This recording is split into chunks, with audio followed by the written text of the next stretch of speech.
नमस्कार मित्रांनो, ए to Z सरकारी योजना माहिती केंद्र यूट्यूब चॅनलमध्ये आपले पुन्हा एकदा स्वागत आहे। आजच्या व्हिडिओमध्ये आपण बालसंगोपन योजनेबद्दलची सविस्तर माहिती जाणून घेणार आहोत। तर व्हिडिओ शेवटपर्यंत बघा आणि व्हिडिओच्या डिस्क्रिप्शनमध्ये महत्त्वाच्या लिंक दिलेल्या आहेत, ते एकदा नक्की बघा। सर्वात अगोदर ह्या आधी सुद्धा आम्ही चॅनलवर बालसंगोपन योजनेचा व्हिडिओ अपलोड केलेला आहे, त्या व्हिडिओची लिंक डिस्क्रिप्शनमध्ये दिलेली आहे, तो व्हिडिओ एकदा नक्की बघा।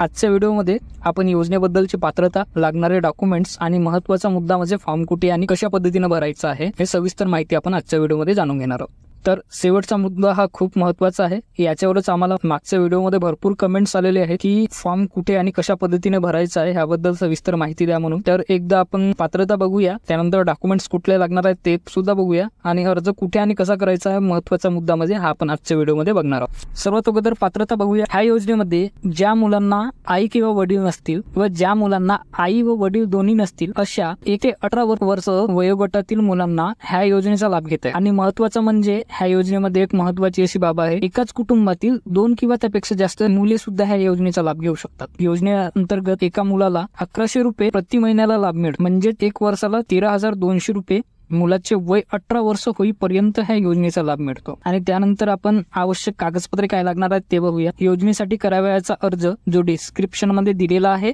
तिथून तुम्ही डाउनलोड करू शकता। त्यानंतर आधार कार्डचे झेरॉक्स मुलाचे आणि पालकाचे दोन्हीचे लागणार आहेत। जो सध्या आता जे पालक आहेत मुलाचे त्यांचा आधार कार्ड आणि मुलाचा आधार कार्ड हे लागणार आहे। त्यानंतर मुलाचा, जर मुलगा शाळेमध्ये जात असेल तर मुलाचा बोनाफाईड सर्टिफिकेट लागणार आहे। आणि जर मुलगा अंगणवाडीमध्ये जर जात असेल तर तिथून अंगणवाडीमधून एक सर्टिफिकेट मिळतो, तो तुम्ही त्यामध्ये जोडू शकता। त्यानंतर तलाठी यांचा उत्पन्नाचा दाखला लागणार आहे, म्हणजेच इन्कम सर्टिफिकेट ज्याला म्हणतो आपण।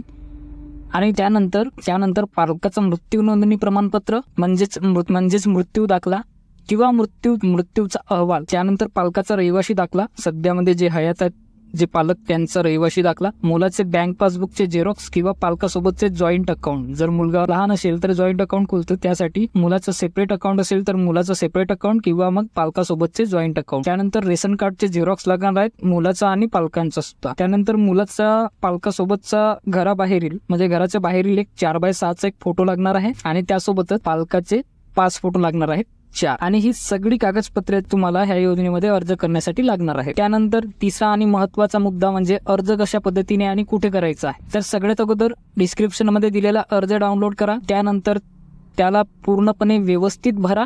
अर्ज हा एकदम सोप्या पद्धतीचा आहे, त्यामुळे तुम्हाला अडचण नाही येणार आहे अर्ज भरताना। आणि तो अर्ज भरून झाल्यानंतर हे जे आम्ही डॉक्युमेंट जे सांगलेले आहेत व्हिडिओमध्ये ते सगळे डॉक्युमेंट त्याच्या मागे अटॅच करा आणि त्याचे 2 फाईल रेडी करा। एक फाईल तुम्हाला घेऊन जायचं आहे अंगणवाडीमध्ये आणि अंगणवाडीमध्ये गेल्यानंतर तुम्हाला ते अंगणवाडी सेविकाकडे हे फॉर्म सबमिट करायचं आहे।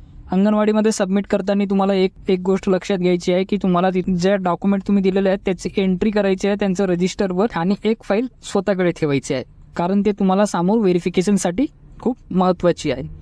त्यानंतर अर्ज आणि अर्जासोबत लागणारे डॉक्युमेंट्स वगैरे सगळे सबमिट झाले, त्यानंतर अंगणवाडीमध्ये अर्ज सबमिट केल्यानंतर अर्जाची प्रोसेस काय असते हे आपण जाणून घेणार आहोत। शेवटपर्यंतची प्रोसेस काय असते ते अर्ज सादर केल्यानंतर अर्जाचे व्हेरिफिकेशनसाठी ते तुम्हाला अर्ज सादर केल्यानंतर अर्ज हा जिल्ह्याच्या ठिकाणी असणारी बाल कल्याण समितीकडे सादर केला जातो आणि ते समिती हे अर्ज मंजूर करते।